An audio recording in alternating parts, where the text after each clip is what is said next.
Happy Wednesday, and welcome back to another exciting episode of the Rocketeer Minute, where each and every day, Monday through Friday, we go over 1 minute of the greatest adventure movie Walt Disney's ever made, the 1991 Joe Johnston-directed feature, The Rocketeer.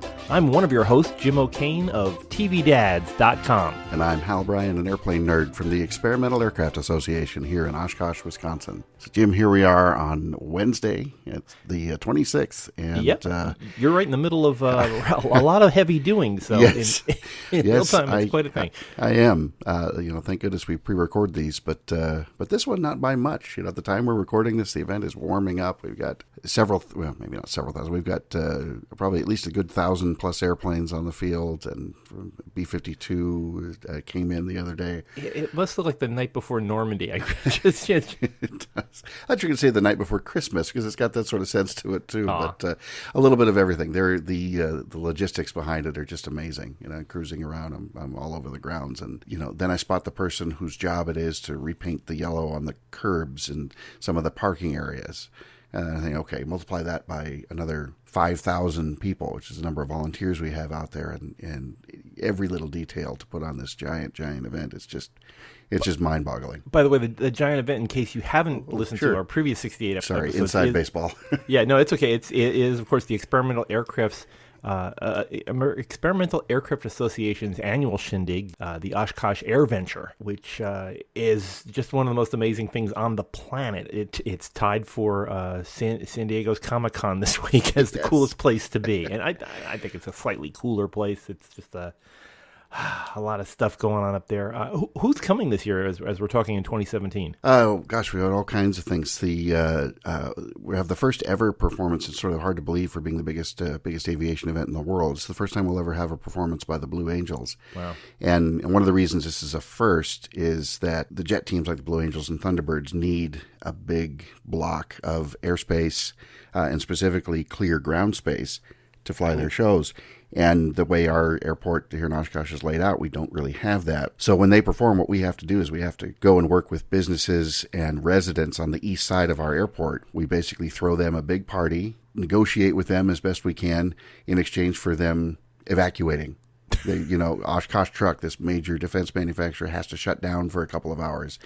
And so we send buses over there, and we set up a nice VIP tent, and they give them great air show viewing in exchange for them letting us have the air show. Because if there was one person in one building over there, then we can't do that portion of the air show. So that's a big deal for us. Other stuff, we've got bombers. I mentioned the B-52 is here. We're going to have a formation flyby in a couple of days of a B-1, a B-2, and a B-52 together. And that's going to be followed and trailed by two B-29s. The first time we've had two B-29s flying together anywhere in decades. I'm not even sure how many, thousands of home builts, great vintage stuff, cool warbirds, the only flying Douglas A-20. I could go on, but I think I just did. Yeah. Any estimate of how many iPhones and Androids are going to be pointed at the sky this week? I can't imagine. And that one I've never quite figured out. I think on any given day, we'll have 125, 150,000 people at any one time on the grounds, and works out about 500,000, 550 total. And you pretty much figure that just about all of them have at least one device. So all the cell carriers come in and put up temporary towers all around the field, and they make this huge influx in capacity, and it's still never enough. Holy smokes! Wow, it's just the circus has come. Yes, it has.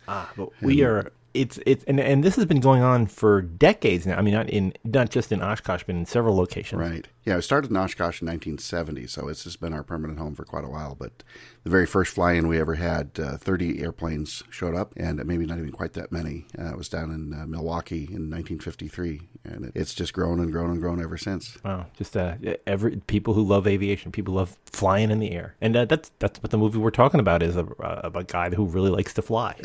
Another wonderful segue, Jim. I'm standing and applauding right now. You can't see me, but yes. Well, he's but unlike you could. Well, I guess there are some people who don't tell their significant others that they really want to fly. Right. And we do. We're back with in this case we're in minute 68, where Jenny is underneath the big fish with Cliff dressed in a waiter's outfit, and Clifford is about to make an awesome revelation to Jenny, except Jenny doesn't know what the heck he's talking about. This is, gosh, you just can't help but you feel for both of them. You're like, "Aw." Yeah, I know. It's just, well, that's such a thing. And I know we've had the discussion, is the Rocketeer a superhero? He certainly doesn't have superpowers, but I very much mentally put him in the sort of the Batman, Iron Man, Yeah, a normal guy with an of- extraordinary thing. Yes, Yeah. very much put him in that category, and that reveal is a big deal. And when you're for any superhero, you and I talked just briefly offline about the '89 Batman with Michael Keaton. I always love that spot where he's trying to get to it. He's got this crazy eccentric billionaire lifestyle. He's talking to Kim Basinger, and he says, you know how normal people and he's really having to think about this. They get up in the morning, they walk downstairs, they go to a job. And he's like, this is such a foreign concept to him, but he's trying to work this around and relate it to how different he is, and tell her the truth that he's, that he's Batman. And he blows the one horrible. And as she goes away, he keeps sitting there going, "I'm Batman. I'm Batman." Yeah, exactly. And we've all been there, rehearsing or post-rehearsing. Post-rehearsing, is that a word? Yeah. The things we wished we would have just said, why didn't I just say it? Why didn't I just tell her? Yeah, I'm Batman. yeah. And so here Cliff just lays it out there. I'm the Rocketeer, and then just bam, the Rock-a-who. The Rock-a-who. We should almost insert that clip right here, but Yeah. I don't want to add to your editing plate. Well, let me see. Hey, here, if it's gonna happen, it's gonna happen right now.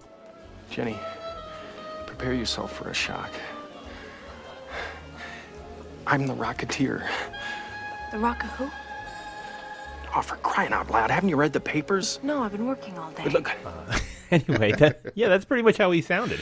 But she's just so adorable. She's just so darn. They're both adorable. They're just aw. Yeah, they really are. crazy. And Billy, I know you're listening. You're still adorable. Yeah. In a very appropriate and man-friendly sort of way. The other thing I really like about their little exchange right there is, and this is a little bit more of that 30s dialogue that we like so much, just an expression like, I'd go out of my mind. I swear I would. When he says if something ever happened to her.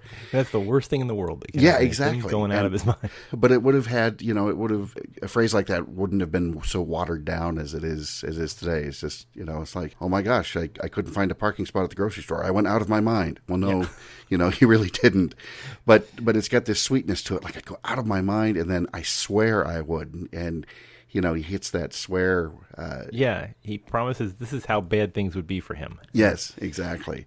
And that look on her face, and we've seen this between the two of them, this back and forth so many times where one of them can say something to the other, and it just interrupts their flow, and she's just completely off kilter by this, and just immediately oh.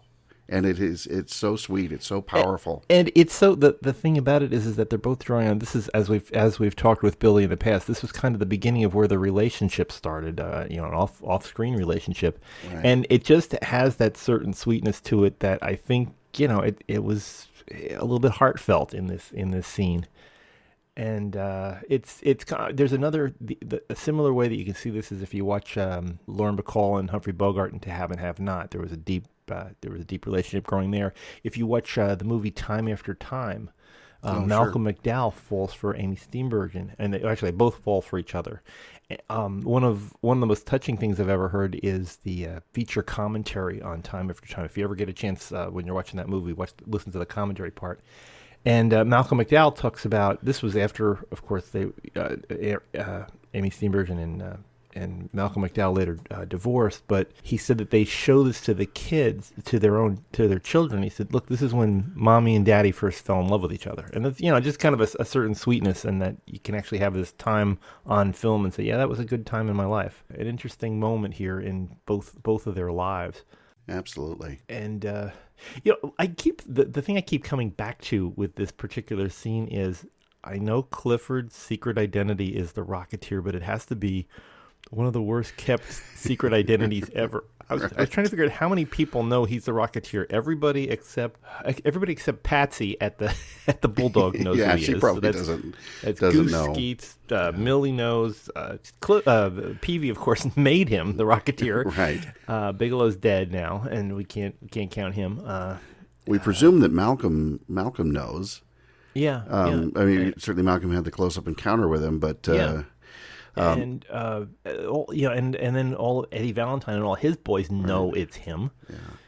The one thing he had could have had going for him briefly was that, of course, everybody thought that Cliff Secord was the one flying Miss Mabel, and the mysterious flying man came and rescued him. That's true. That's what the people in the stands thought. But then, of course, it's in the papers. No, the guy in the clown suit was Malcolm Willis. was this beloved local drunk, sort of the Otis. The Otis, exactly. I was just going to say Mayberry had Otis, and Chaplain Field has Malcolm. Not everybody needs to know, but the people, and of course Howard Hughes knows. Right, well, yes. he will eventually know, not at this point, but he will know. Yeah, that's true. He'll know soon enough. And the FBI. The FBI knows that there's something involved.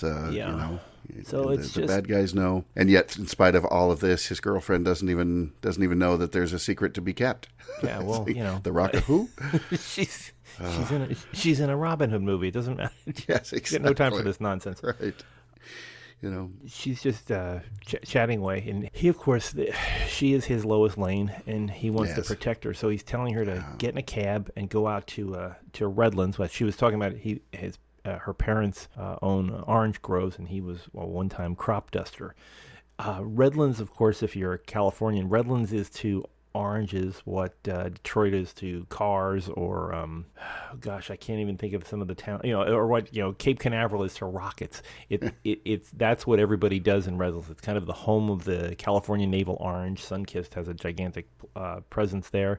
It's a little nowadays. I think most people in LA think of it as the place that you stop to get gas on your way to Palm Springs, but it's just it's an incredible town. It's got it has an aviation background too, doesn't it? Yeah, it does. There was one of the earliest, at the time they would have called it an air meet, so something like an air show, kind of a combined air show and fly-in, just like I'm up to right now. One of the earliest ones in the country happened there in 1911. Wow. And then there's an aircraft manufacturer, the Redlands Aircraft Company. As far as I don't know of any of those airplanes that would survive to this day, but I haven't dug deep into that, so that's something that I will do. But that company started in 1916, so that's... Wow. That's pretty early on. If I remember correctly, there was if it was 1911, it would have been the Wright brothers exhibition teams. They had the problem that Orville and Wilbur had when they were trying to sell the Wright Flyers was they were one of the few people who knew how to fly them.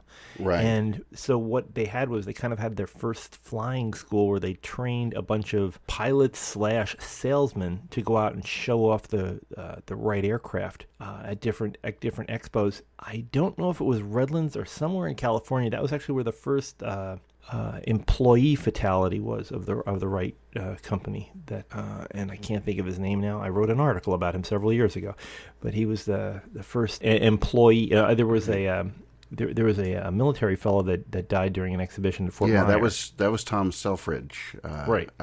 Was that? He was the first person to die. First person to die. He was the military one, but that's right. There was an employee that, as you said, right about that time, and that very well could have been at Redlands. That's why you mentioned the flying school and that they were getting going, and the Wrights were really struggling about this time. They really went public in a big way in 1908. By 1911, when this Redlands meet would have happened, they were doing these public exhibitions, but they were still always struggling with guarding their technology and protecting their patents and things like that, and being fairly litigious about the whole thing. So it was always kind of a challenge. It's like, yes, we have to get it out there, but we have to be cautious.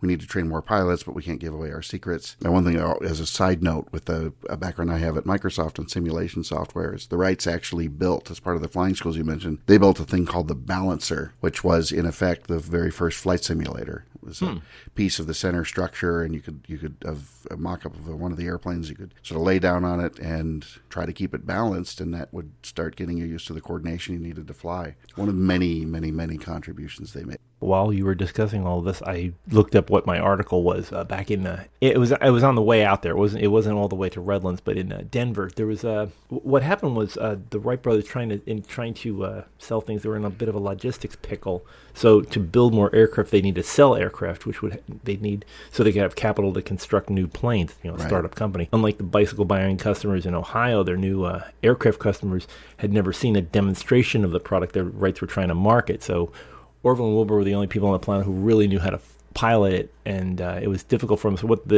what their solution was is to establish a flying school where novice pilots could learn the rudiments of operating Wright biplanes, and take those things on the skills on the road or to the air. And so in March of 1910, Wright set up an aviation camp along the banks of the Alabama River in Montgomery, Alabama. Mm-hmm. And his first order of business was for the school to train 10 newly hired employees who would act as a flying exhibition team. They went all across the country. Two of the employees at the Montgomery Flight School were naturals for this. There was a fellow named Archibald Hoxley, who was a 26-year-old mechanic from Illinois. He was he impressed the Wright brothers so much that he was assigned a teaching job right after the school opened. Like it's like, okay, now you know how to fly a plane. I teach everybody. And he understood how to pilot and stuff like that. And he became the first aircraft pilot to pilot an aircraft at night. And that's interesting. I hadn't come across that one before. Yeah, Ralph Johnston, who was another guy that was hired by the Wrights. He was a 30-year-old former vaudeville trick bicycle rider. He had a knack for aerobatic maneuvers. He was like one of the first aerobatic pilots that could do turns and twists and stuff. So they had 10 Wright employees and who became like celebrities. They were the magnificent men in their flying machines kind of a thing. They toured the country with the new Wright Flyers. Thousands of spectators would jam, like state fairgrounds and horse race tracks to watch the aviators take off and soar and swoop and dive and all the other things that that people are doing right now in Oshkosh as we speak. Absolutely. So the pilots would crisscross the country and do all these things. On November 17th, 1910, in Denver, at the Overland Park Golf Course, Johnston, Hoxley, and a bunch of the other Wright flyers, a pilot named Brookings, put on another air show for hundreds of spectators. They did a couple of laps, low-level passes. Johnson was at an altitude of 200 feet when he began a spiral dive, which he used to just do this out of control. He's coming in for, things look really bad. He started a spiral dive with the plane tilted perpendicular. He'd swoop into a circle smaller than the length of his own aircraft. And unfortunately, he finished the second complete spin of his plane and one of the wing spars broke. So he plummeted straight to the ground, but he became the first employee to die. He died, and the fellow Hoxley, the fellow we talked about who was a nighttime flyer, he had a record altitude of 11,474 feet in 1910. So quite an early time, but that's all out west. That's what happened at these early air shows. One of the other things that came up, we talked a little bit about that. As we're talking about that air meet there, I had dug just a little bit deeper and saw that it was in late October of 1911. So it's obviously a good time for for air shows. Still is a good time for air shows in that part of the country. There's surviving. I've never seen one of these in person, but there's a great little souvenir button from that air meet, October 26th through 28, 1911. And the logo is, you guessed it, a big orange with a biplane stenciled on it. It says Redlands Aviation Meet across the top. So that would be a fun little artifact to hunt down. Yeah, with every event, there's always a great collectible. So. Yes, exactly. Absolutely. Well, we're kind of ending this minute with the denouement for our villain. As he's busily twirling his mustache gently, he notices there's a clump of secret, what looks like a melted cracker. Right. Well, what's so, Dalton, he just nails it every time. Isn't he beautiful in this?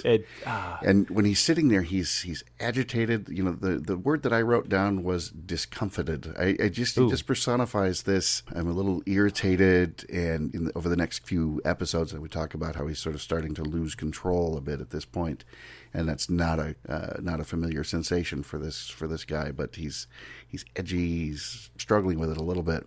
And he's also, he's dealing with the people that he considers his underlings. Eddie he's the fixer that's supposed to get his job done. Right. But he's almost as mad with him as like a tailor. He's just, you got the cuffs wrong or something. Yes, exactly. This doesn't fit. Take it away and come back when you've got it right. Yeah. It is almost surprising that he didn't snap his fingers and have somebody else come over and retrieve the note from the soup.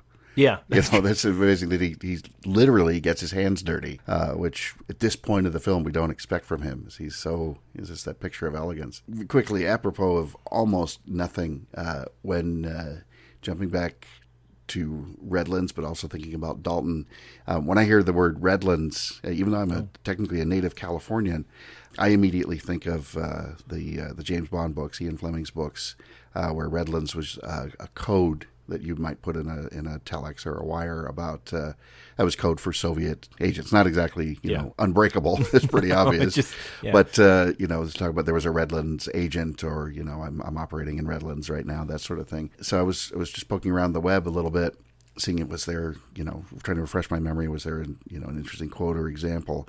And when I stumbled across instead, again, thinking about in this moment the word Redlands, and then we see Timothy Dalton, one of the James Bonds.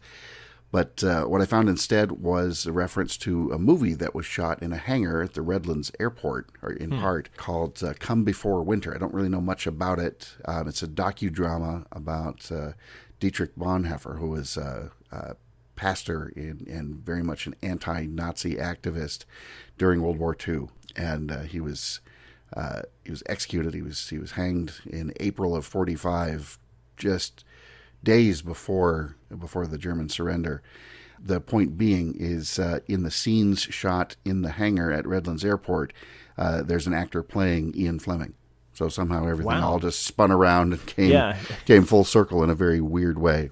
I know we always have Tom's theme on, but I keep thinking we should occasionally play "It's a Small World" because we really should. The whole movie seems to go.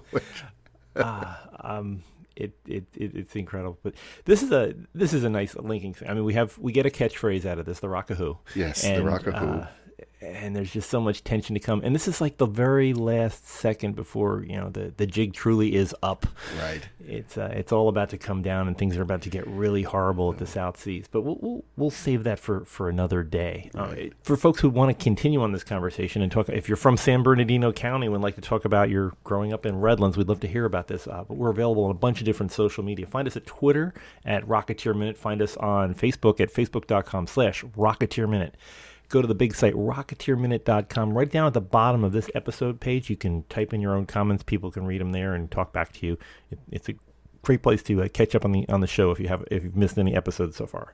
And this is also where you're going to be able to find future episodes, unless you go to iTunes or Google Play. Sign up by subscribing to our site. Just type in Rocketeer Minute and press the subscribe button when we show up on your search results. We will be back here tomorrow with a very, very intriguing movie guest, a fellow movie maven, and he'll be able to talk a little bit more about things going on here at the South Seas. But we'll see you tomorrow. If you're in Oshkosh, thanks for listening. Go hunt down Hal. He's out there somewhere.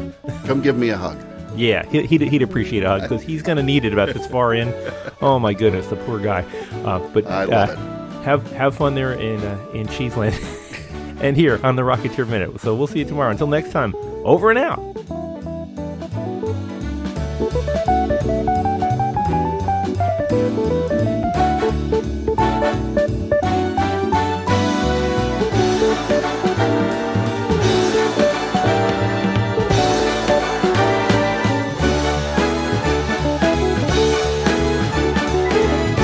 Go get him, kid.